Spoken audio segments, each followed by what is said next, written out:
Hi guys, for today's video, so yun na nga po yan ay isa sa mga alaga ko nung yakapin ko at naramdaman ko na mayroon pala siyang hairball. So sabi ko, Meng, tara, gupitin natin ang inyong hairball para hindi ka nasasaktan kasi parang nasasapunutan na yung balat niya nung pagkakita ko dahil sobrang laki. So yun nga po guys, pagkahiga ko sa kanya sa aking hita, so yan siya, tahimik lang siya na naghihintay.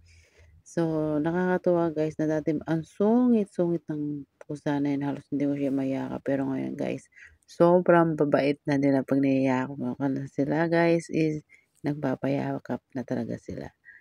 So, cat lover po ako guys.